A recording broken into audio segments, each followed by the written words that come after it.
Nobody is thinking about you as much as you think they are.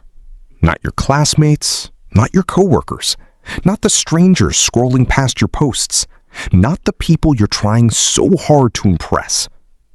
Right now, while you're replaying something embarrassing you said last week, while you're carefully editing your words so they don't misunderstand, while you're postponing your dreams in case someone disapproves, almost everybody you're worried about is busy worrying about themselves. They are drowning in their own self-consciousness, their own fear, their own regret, their own performance. And here's the brutal, liberating Stoic truth. Once you really understand that nobody cares about you in the way you fear, you become free to live in a way you've never allowed yourself to before. This is not a guide to becoming cold. It's not permission to stop loving people. It's not a license to be selfish. It's an invitation to stop wasting your one life trying to manage an audience that hardly exists. If you've ever silenced yourself so you wouldn't make it awkward, if you've ever killed your own ideas because what will they think? If you've ever lived as if everyone is watching and judging your every move, this is for you. Stay to the end, because when you hear what the Stoics really meant by this, you will not see yourself or other people the same way again. You imagine a spotlight over you. You walk into a room and feel like every eye is scanning your clothes, your posture, your hair, your words. You make one small mistake and it haunts you for days. But here is the quiet reality. Most people are too busy worrying about their own mistakes to catalog yours. Psychologists call it the spotlight effect, the proven bias where you think others notice you far more than they actually do. The Stoics didn't have the term, but they understood the trap. Marcus Aurelius reminded himself that even the most famous men of his time were already forgotten by the next generation. Their names, their flaws, their little embarrassments completely erased from living memory. If entire lifetimes of achievements and failures vanish that quickly, what does that say about the tiny moments you torture yourself over? The world is not holding a clipboard with your name on it. Most people are too busy grading themselves. There is a special kind of loneliness, being liked by everyone and known by almost no one. You become so good at reading the room, at adjusting your opinions, at laughing when everyone else laughs, at staying quiet when your real thoughts don't fit, that eventually nobody has met you. They've met your mask. They've met your polite smile. They've met your easygoing version who never causes waves. You get approval. You get invites. You get, "You're so nice."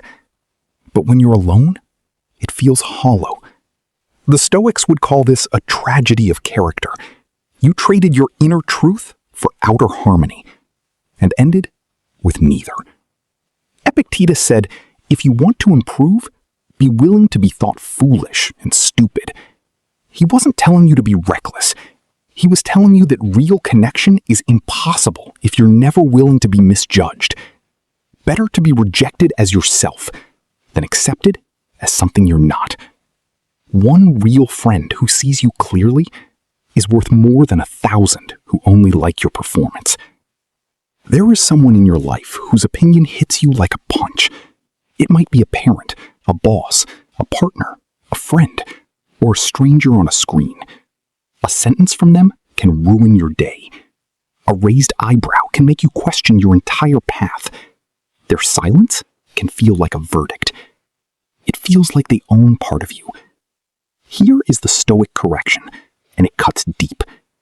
No one has inherent power over your worth. All of it is lent. You lent it to them by deciding their view of you matters more than your own view of yourself. You started grading your life using their ruler. The Stoics called this slavery of the mind. Epictetus, who was literally enslaved and beaten, still said, "No man is free who is not master of himself." You may not be in chains, But if your peace rises and falls on someone else's reaction, you are not yet free. The moment you stop needing their approval, the spell breaks. They can still speak. You can still care. But they no longer control your weather. Feeling deeply is not your problem. It's your superpower, when pointed in the right direction. The problem is where you're pointing it. You give enormous emotional weight to a stranger's comment, an unfollow, a delayed reply, a misread expression across the room.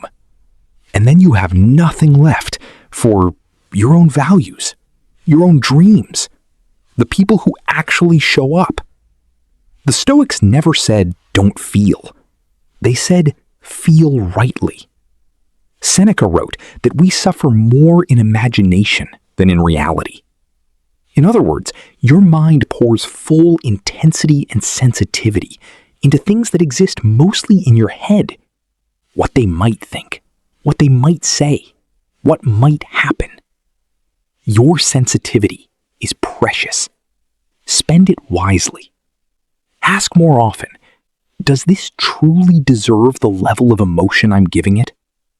Most of the time, the honest answer is no. This is the part nobody wants to hear. When you finally start setting boundaries, when you stop explaining yourself in paragraphs, when you're no longer endlessly available, when you say no without attaching guilt and apology, some people will leave. They will say, you've changed.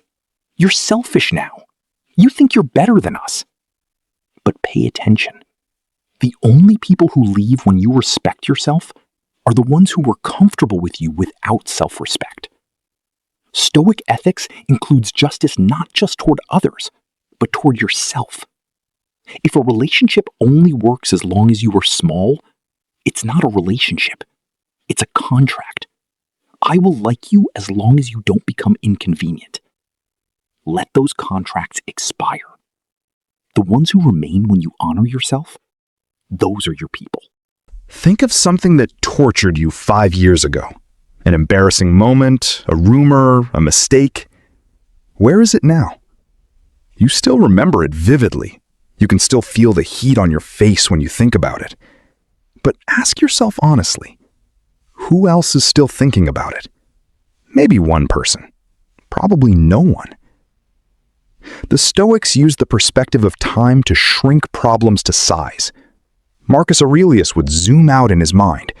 This city, these people, these dramas, in 100 years, gone.